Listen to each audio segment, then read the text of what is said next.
To honor Black History Month, this is a special KRBC presentation sponsored locally by Hardin-Simmons University. With your hosts, Kathleen Barkley and David Bacon.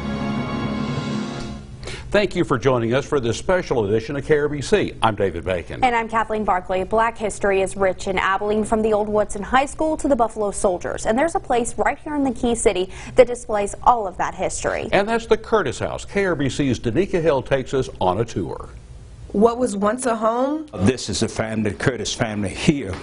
Is now a museum. Reverend Andrew Penns runs the Curtis House. Trying to decide on what we were going to put in it through our nonprofit, and we finally thought it would be good to have the history, Black history of Abilene, and that's how we got here.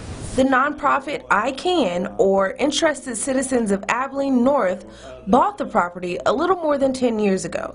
It now houses hundreds of artifacts. Dice Elementary was the first school that actually was forced into doing integration.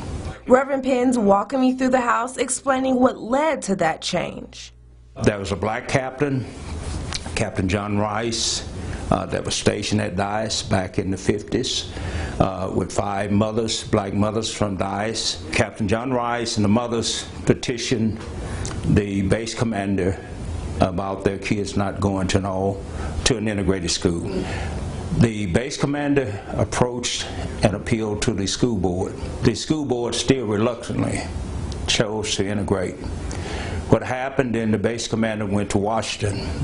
Staff in Washington sent back a letter, said you'll either integrate or we'll pull federal fundings. From business owners to educators, all those stories of Black excellence you can find here inside the Curtis House Cultural Center. Being able to see ourselves and our heroes is very important for the youth. It gives us identity, it gives us direction on the things that we're trying to do in life. Andre Gwynn of the Black Chamber of Commerce talking with me about Black History Month and history as a whole. For kids in general to see heroes of all colors and see that there's strength in diversity and that all people, we all eat from the same table here in the city of Abilene. And we're able to sit at those tables because of the sacrifices from people before us. A story to be told for more than just a month. Here, we do Black history all year long. In Abilene, Danica Hill, KRBC, Abilene's local news. Thank you, Danica. Penns told us the Curtis House is open most Saturdays from 10 to 2. Next, a former Abilene minister continues to work serving people. Yzier Langford has been serving people for decades. The Abilene Black Chamber of Commerce honoring him for his work. KRBC's Jessica Rank spoke with the man to get the story. Need how many new? From 6 to 1 on any given Tuesday. Yes, sir. Chances are you'll find Reverend Langford behind the stove. Whatever I cook. What's that, 3 seconds? I can cook for 1, I can cook for 1,000. Filling up plates and stomachs for the homeless community in Abilene. Today is fish. Something he's been doing for the past 10 years. First week, we did 8. Second week, 16. Third week, 32. And it kept growing. There you go. And now he's serving up anywhere from 180 to 300 plates a week. Ask them if they need second, third, or fourth, whatever they need, that's what we give them. Making sure no one who comes in hungry And anybody that need one to go, we give it to them. leaves hungry. Turning up the heat and stirring his creations. Most people be shocked to know my age. All at I've 75. been around quite some time. Quite some time. And so I think that's one reason why I stay healthy, is because I'm a servant. But if you think about 300 plates and the 80 pounds of fish, well, that adds up in the bank. Well, I get some donation, and it's different. I just make it up out of my pocket. But if you ask him why he does it, How many more we need? he says the answer's simple. 2 more seconds? I've always felt when God bless you, He bless you to bless others. This is the second. In Abilene, Jessica Rank, KRBC, Abilene's local news.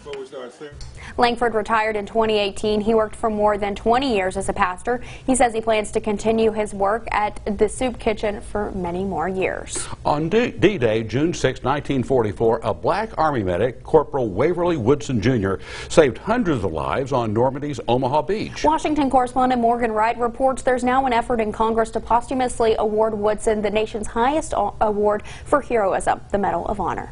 And he says many of them were frightened beyond speech. Joanne Woodson, the widow of Corporal Waverly Woodson Jr., reads the words of her late husband's personal eyewitness account of D-Day. Dawn broke as our ship approached the battleships and heavy cruisers that were firing broadside at the coast of France. Corporal Woodson landed on Omaha Beach on June 6, 1944. As a Black Army medic, he was wounded himself when a blast destroyed his boat. This D-Day, Army prejudices took a back seat as far as the soldiers helping one another was concerned. However, afterwards, it was an altogether different story. Even to this day, the black soldiers were never given credit for their outstanding services beyond the call of duty. Although injured, Corporal Woodson set up a medical aid station, and for 30 hours he removed bullets, cleaned wounds, and saved lives. Can't talk about the war. A lot of the guys wanted to forget. The stories of what happened on the beach that day were unknown to Joanne Woodson for years after the war, until the 50th anniversary of the war, and Corporal Woodson opened up and shared his harrowing story. Despite recommendations of his commanding officers, Corporal Woodson never received the Medal of Honor for his heroic actions.